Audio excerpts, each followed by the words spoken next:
Talk to you a little bit about Health by Design just because I'm really proud of it. I've been working there for 3 years and I think it's an amazing place, and so I want to tell you a little bit about that. And then after we do that, I'm going to tell you a little bit of the story of how this doctor got to become a patient and kind of what that felt like, because it gave me a lot of neat perspectives on what I did in my practice. So Health by Design has a lot of different roles that it plays.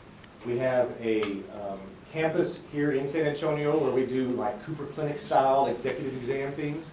I mean, it's complete with a treadmill and the DEXA body comp and all that kind of stuff. We've got a small concierge practice as well. We've got teams that go out and do flu shots at places all over the country, big organized events. We've got folks who do a lot of counseling specific to health and nutrition type counseling. We've got an entire program that our patients can enroll in that lasts several months, and they come in and they get food and nutrition labs, and they learn how to count their calories and their carbs, and they learn how to exercise and those kinds of things. And we see a ton of people lose weight, reverse their hypertension and their diabetes, that kind of thing. And then the other thing we do, which is what I spend most of my time doing, is we do on-site clinics for big companies so that their folks don't have to leave work to go see the doctor. So anybody that's got 400 or 500 people on one campus or more, they can we can put a doctor in there, either a half day or a whole day, and they don't have to clock out, they don't have to plan to be off, they can just walk out or schedule the appointment, walk down and be seen. I was doing that this morning. So I mean, I saw 2 people with flu, a follow-up hypertension, that kind of thing. So it's just kind of routine primary care stuff, but it's all done on site. And what happens is that increases the chance that the people will actually go to the doctor and get the care they need, and it decreases their time away from work, as opposed to having to schedule an appointment across town, wait for some doctor 2 hours, that kind of thing. The reason I like it is we're kind of not in the real world. We don't take insurance, we don't do any of that stuff. I don't have to make referrals or get prior auths, and so I actually get to spend a ton of time with my patients, time that I never got to spend before. The average primary care doctor, when they see a patient, no matter what the time, the scheduled time for the visit is, face-to-face time with the doctor is about 7 minutes. That's the national average. We ran a report on ours just last month, and it's 20 minutes face-to-face with the doctor, as opposed to 7 when we're looking outside. So you get a lot more quality care, and I get the freedom to be with my patients, which is where I want to be. I don't want to be on the phone with an insurance company. I don't want to be trying to get prior auth for something that I know needs to be done. So. That's not the world I came from. I came from the real world, and this has been a very nice transition. So that's a little bit about Health by Design. I know it's a little bit weird, a little bit hard to understand, but it's an amazing place. Now, those are the things that we do as a service for people, but who we are is very much a faith-based organization that sees our mission is to be the healing hands and feet of Jesus to whoever we come in contact, wherever we come in contact with them, whether that's in my clinic out here at Valero or if that's at a flu shot event across the country.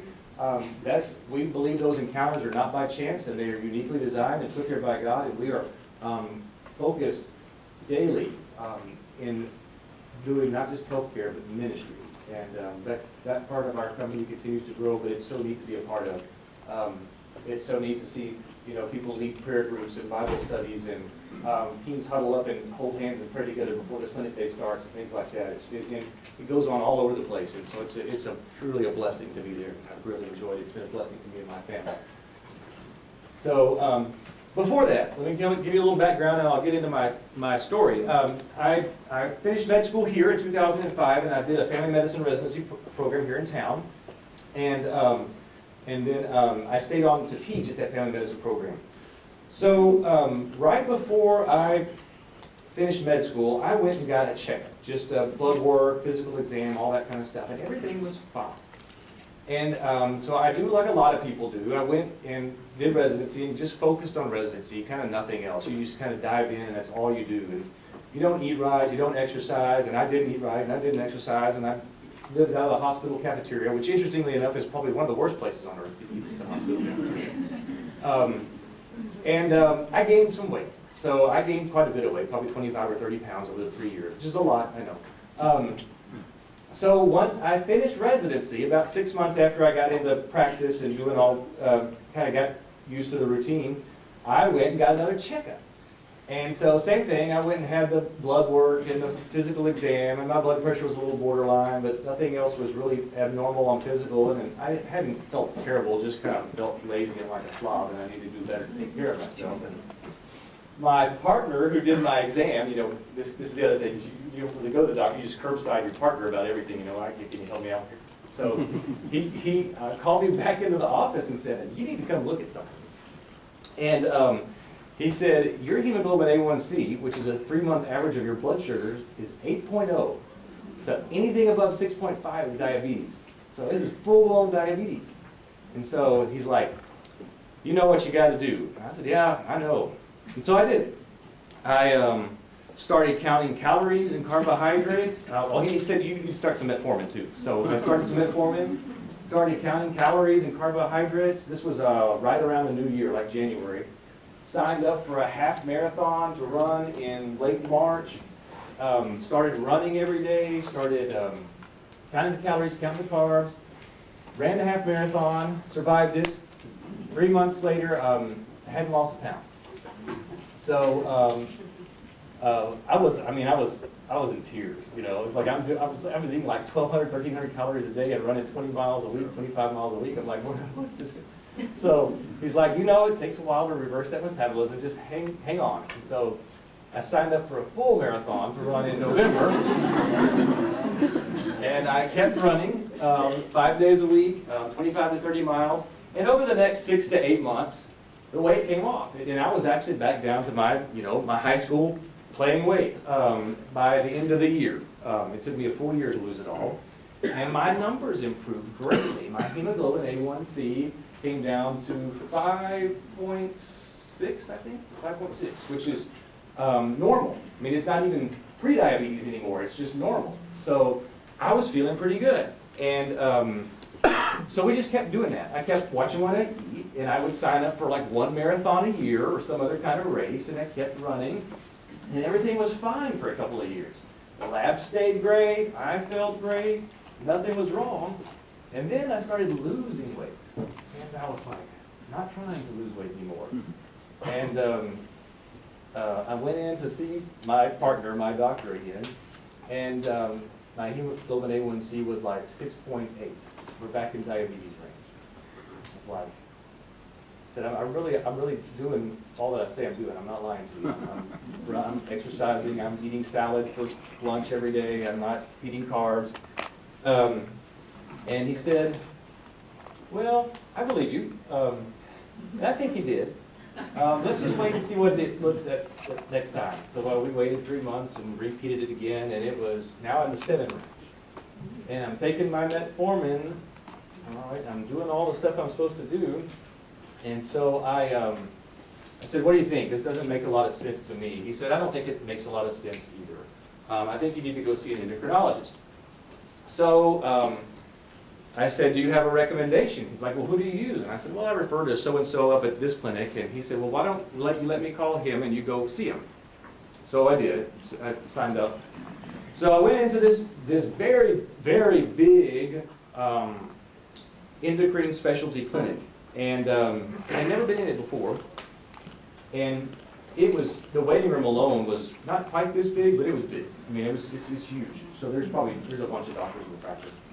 And so I go in, and I find the person I'm supposed to check in with across the room, and I go and sign in, and give them all my insurance and information, that kind of thing, and go back and sit down. And it's one of those places where it's clean, it's very nice, but it was just sterile, it wasn't warm. So they finally get to you whenever they get to you, and they call you back, and you have to go back and do the blood work. And then you have to go back, and they herd you around, and somebody else does your vital signs. And then they herd you back around, and you see the doctor, and the doctor comes in, and I tell him who I am, and that I'm a doctor, and I've been referring patients to him for several years now, and I tell him the story about what I just told you guys about what's going on. He said, well, let me take a look at you. So he starts his exam, and he pulls my collar back to look for acanthosis, and he does the heart and the lungs. He gets out his monofilament, makes me pull my shoes and socks off, and tests my sensation, my monofilament pinprick sensation on my feet. And he goes over and pulls up the blood work, and he sees the numbers, and it's the same thing. Normal blood pressure, normal cholesterol, hemoglobin A1C, now over 7. And I said, what do you think's going on here? And he said, well, you have type 2 diabetes. Don't you know that? Okay, but I'm telling you, I really am. I'm eating like 1,200 calories a day, no carbs, I'm running. What do you recommend? He said, well, it's either more lifestyle or more meds. And I said, okay. And I